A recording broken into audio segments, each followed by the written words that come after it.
Imana izongera kutugirira neza n'ubu murabona yuko yongeye kutugirira neza kuko irashikanya amahoro umuvyeyi wacu nyene cyubahiro mukuru w'icacu cyiza cy'u Burundi muri kino kibanza mu nkundire iyo Mana tuyikomera amashi menshi iyo Mana tuyikomera amashi menshi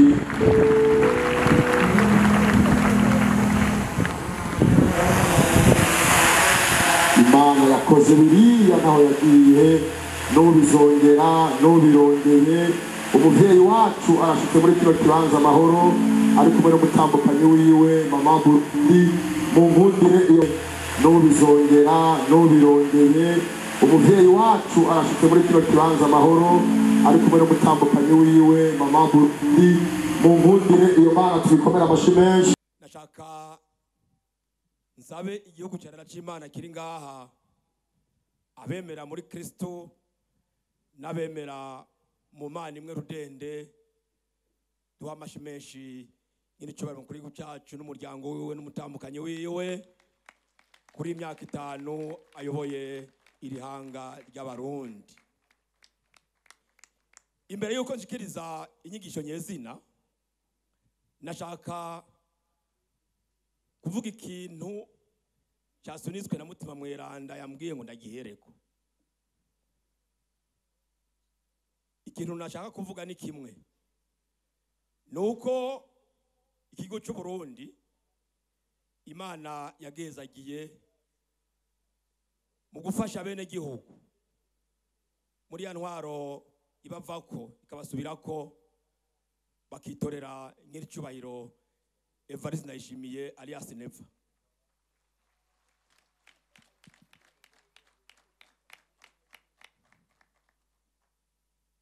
N'umugabo yemera Imana apana bimwe by'abantu babesha. N'umuryango wemera Imana apana bimwe by'abantu babesha. Kuko jewe mu nyifato yanje sinzi gutera amashi umuntu atavya merita. Ivyo mvuze bimvuye ku mutima nabibereye icabona no bishingira intahe imbere uwari we wese yobimbaza. Icambere kivyerekana ngira ndavuge niki amanje nigisha mukanya ugira ngo niwe wa mbere abaye umukuru w'igihugu umukirisu canke cyane cyane umukatolika. Nashaka kubwira bene gihugu bari ngaha kuko ngira ngo barya bafite amadekere barabizi. Kukirimba hariho isengero yerezwamwo inkuka y'imisa kandi yigeze kuvuga ati izogumaha uzonkorera mu ngatani yabona itamuhimbaye arabomora.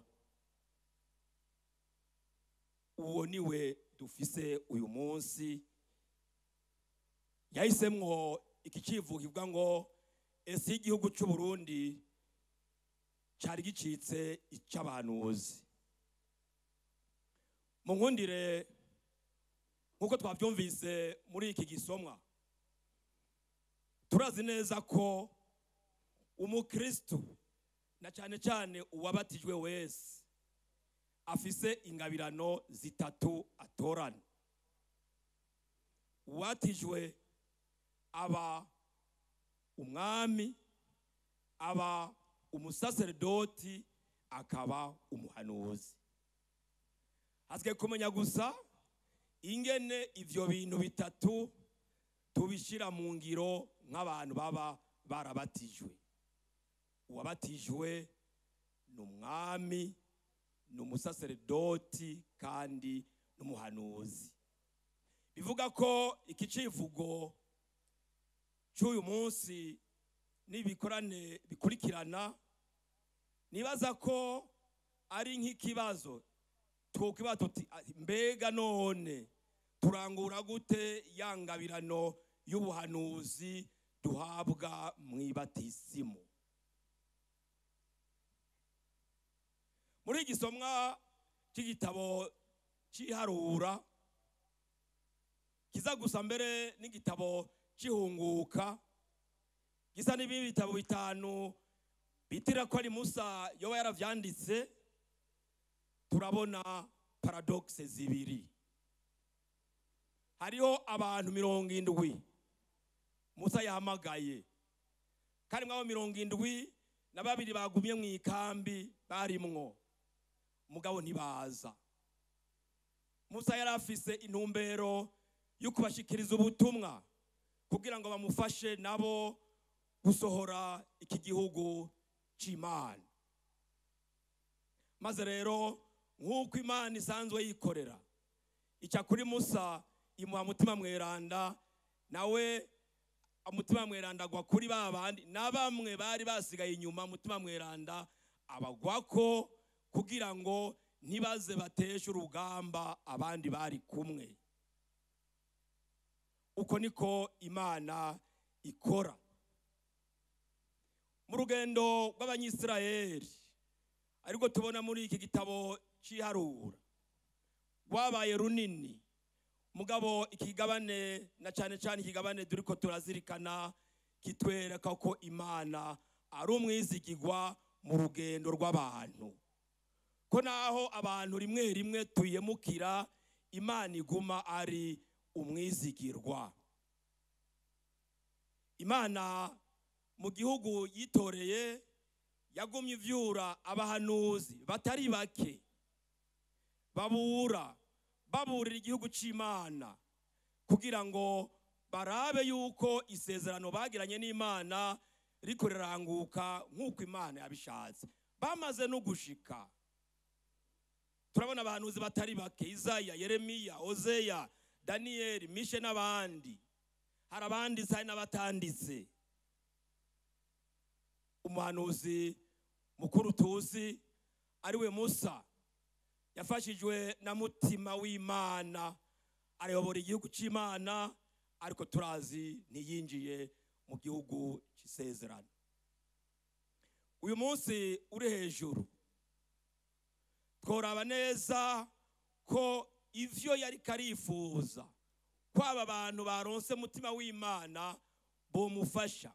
Ugiye kukizirikana neza, Musa yashatse kwereka aba 70 b'abashinga nahe ko ivyo akora atari ivyo yiyadukiza, biva ku bubasha bw'Imana mu kubatiza kakanya gato ingufu za mutima mweranda. Inyifato rero ya Musa irerekana neza ko kuba umuhanuzi ari ngabirano Imana yateguriye abantu bose. Gusa rero hariho abayiyima iyo ngabirano bakayiyima canke bakigira abahanuzi b'ibinyoma. Twibaza rero turavye ingene abahanuzi babaye muri Israeli, byo tubera akarorero kugira ngo twumve ko cacifuzo ko abarundi twese twuba abahanuzi duca duhinduka babandi bafise iyo nyifato nyene nk'iyo ubuhanuzi. Mu gihe c'ubwami abahanuzi barahanura. Mbere tugiye kuraba gushika no mukinjana Yezu ari mukuza, turazi umuhanuzi Yohani Batista, tukamenya n'ingene yahejeje. Rero ndiko ndaraba iki civugo, navuze nti mbega ubwo ko twavuze ati ese igihugu cy'u Burundi cyocika ikigizwe n'abahanuzi, ubwo ntitwovuga tuti ese cyoce igizwe n'abahanuzi ba vrai, kuko hariho n'abahanuzi b'ikinyoma. Iyo ugiye kubiraba buke buke, abahanuzi b'ikinyoma mu Burundi nibo benshi. Mbere ugaca usanga n'icirabura ukamubwira ati ngico kirirabura, akaguma kubwira yuko cera. Ubwa mbere none umuhanuzi ni iki? Umuhanuzi nk'uko tubona inyifato y'ababaye abahanuzi arangwa n'iki?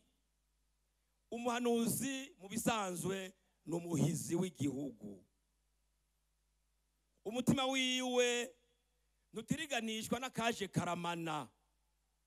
Umutima wiwe ntutiriganishwa n'ako kantu kose kaje kamugerageza kuko abazi yuko Imana bari kumwe kandi amahera n'imeruka izotinda igatora inyishu. Umuhanuzi ntahemuka. Turabe Yohani Batista ingene yahanuye umwami ntiyamwumvira, aremera arapfira ukuri. Umuhanuzi kandi nkuko tubona abandi bahanuzi arakunda igihugu ciwe akongera akanagifuhira. Jaloux de son pays. C'est ça le prophète. Niko tubona abahanuzi bo muri Israeli bagiye bifata, kandi natwe ngira ngo nyimba dushaka kuba abahanuzi beza atari abahanuzi b'ibinyoma, nuko dukwiye kumera. Iyo hageze aha rero usanga abahanuzi b'ibinyoma baba bari mu gihugu, usanga nikiriko kiraba neza umuntu avuga ati nta kigenda, kandi ariko abibona yuko bigenda neza. Naganiriye n'umuntu muri aba nita abahanuzi b'ibinyoma, uko murana batari bake, arambwira ati na karero nanze ati ya giciro cikawa badugije ati ni gito. Ndamubaza none urafise ikawa d'abord? Ngo ya ntazofise. Wewe umenya ko ari gito gute? Kandi atazugira. Nduza ruguri wacu mu Kayanza mbaza bene gihugu, kiya giciro mukibona gute? Bambwiye ngo ahubwo ajya amahera muzoyaduha, kumenga ni menshi.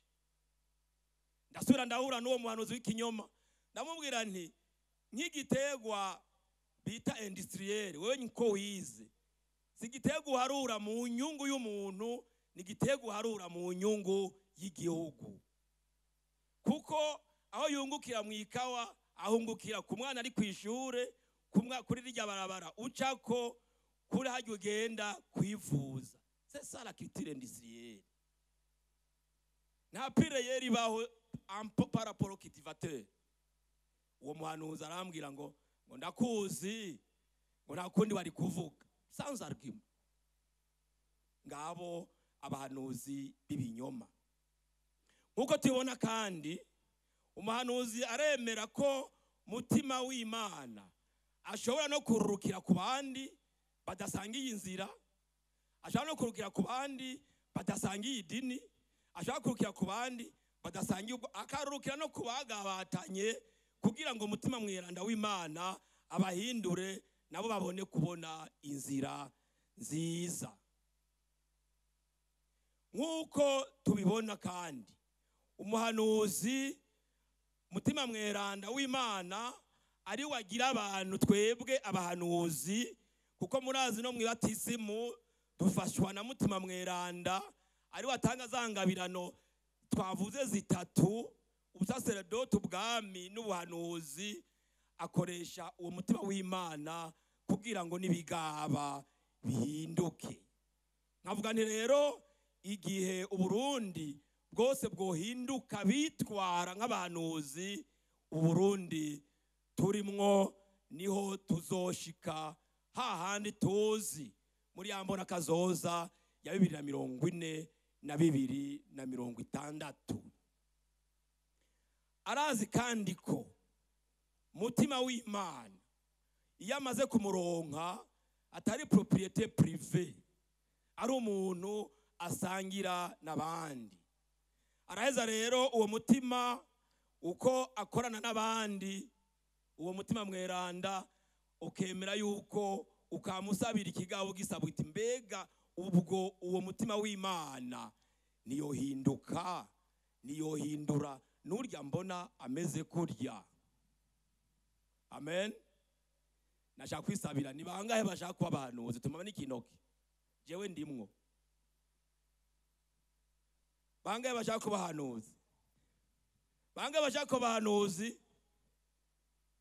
Sasa ndabereki ngo hari amurana bicaye abantu benshi, mwebwe sasa urazi mutima mweranda wanyu namambona decret aro signature iza itangira ugero niwe mutima w'Imana.